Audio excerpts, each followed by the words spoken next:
Picture this. You're in a small conference room on a Tuesday afternoon. Nothing dramatic.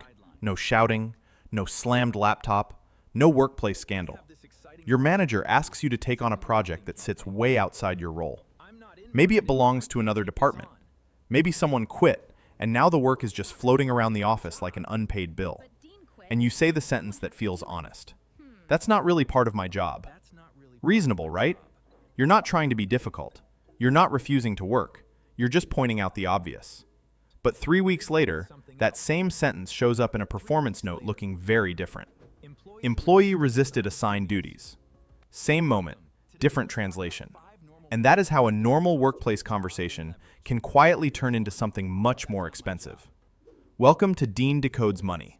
Today, we're decoding 5 normal work phrases that can quietly cost you your job, your leverage, and the paycheck your whole life may be built around. Quick note before we go further. This is not legal advice. Employment laws vary by state. Every workplace situation has details. And if something serious is happening at your job, talk to an employment attorney where you live. But this is absolutely a money video. Because your job is not just your job.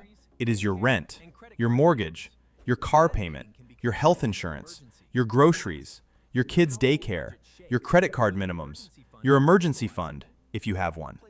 For a lot of households, one bad meeting at work can become a financial emergency before the next billing cycle even ends.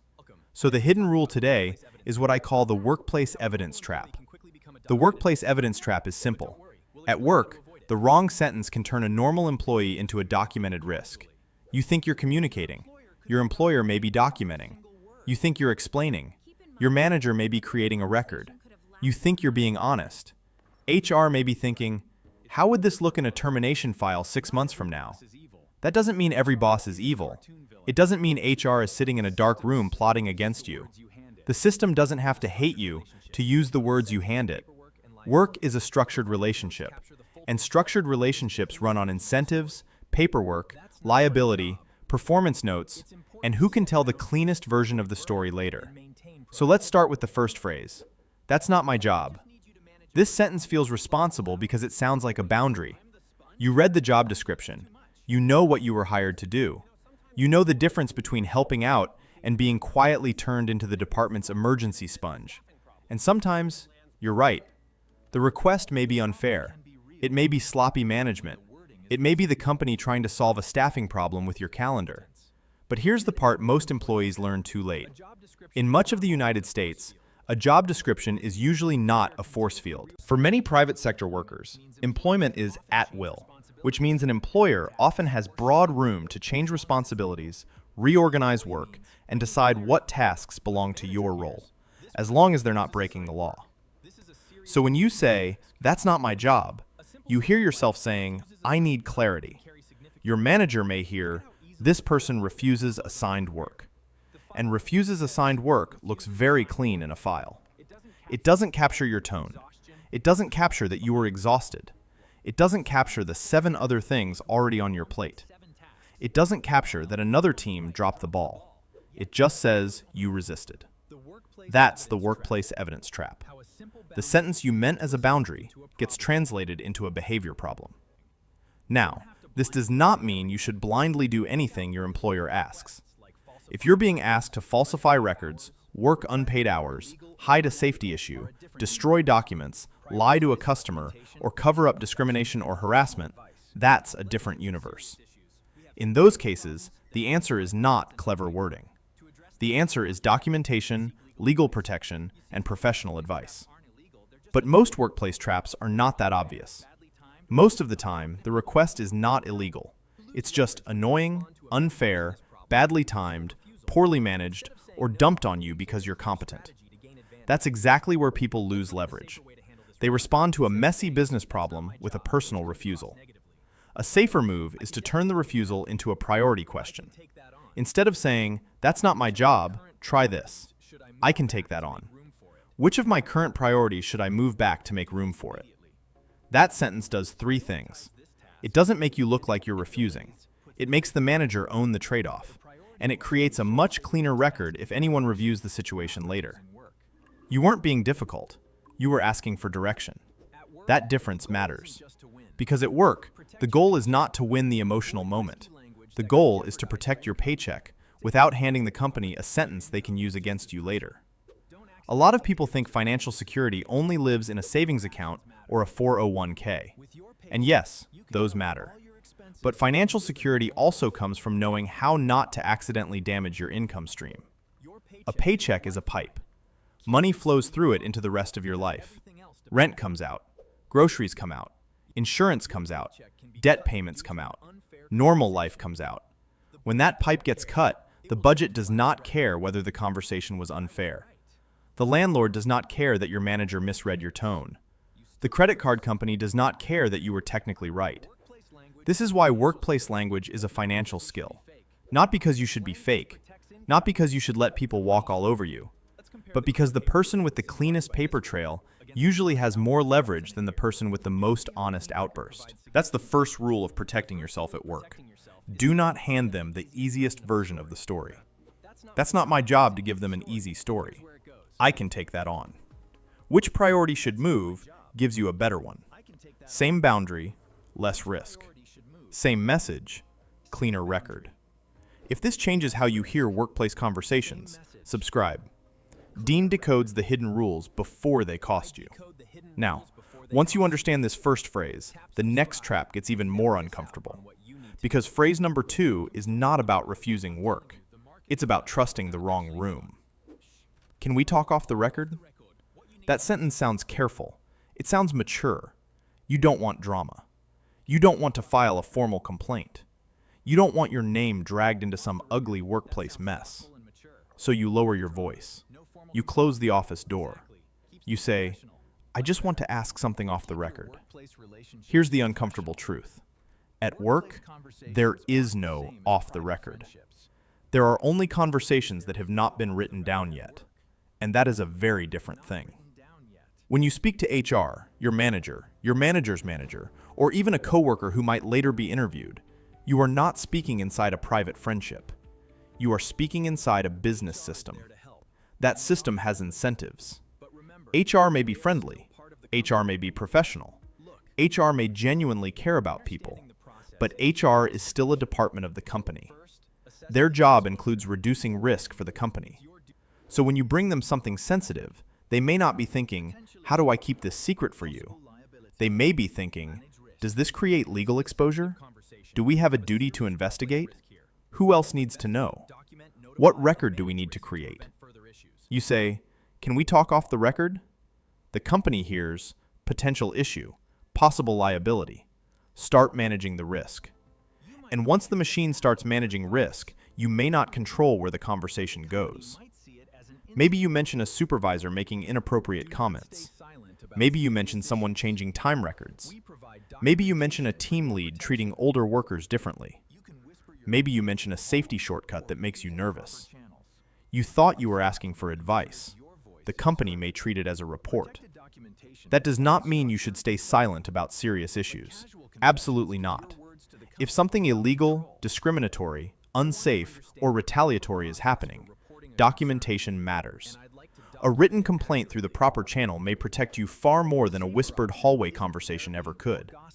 That is the point. Do not confuse a casual confession with protected documentation. One gives you structure. The other gives the company your words without giving you much control. A safer sentence is, I want to understand the proper process for reporting a concern, and I'd like to document it accurately. That is not dramatic. It is not gossip. It tells the room you understand this is not therapy. This is a record. And in the workplace evidence trap, the record is the battlefield.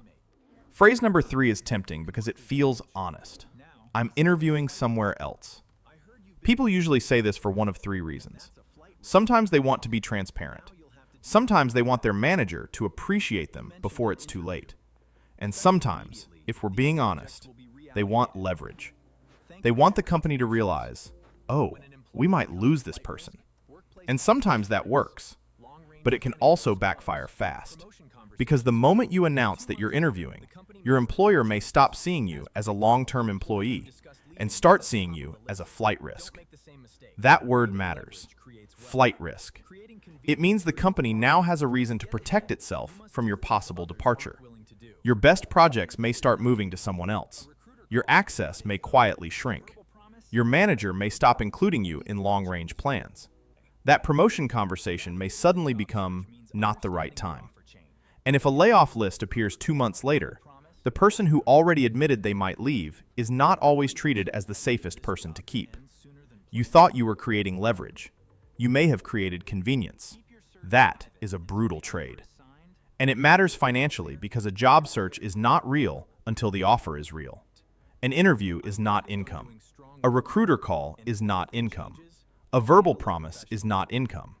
Even an offer can fall apart if the background check, reference check, budget approval, or start date changes. So before you tell your employer you're looking, ask yourself one question. Am I financially ready for this job to end sooner than I planned? If the answer is no, do not hand them the timeline.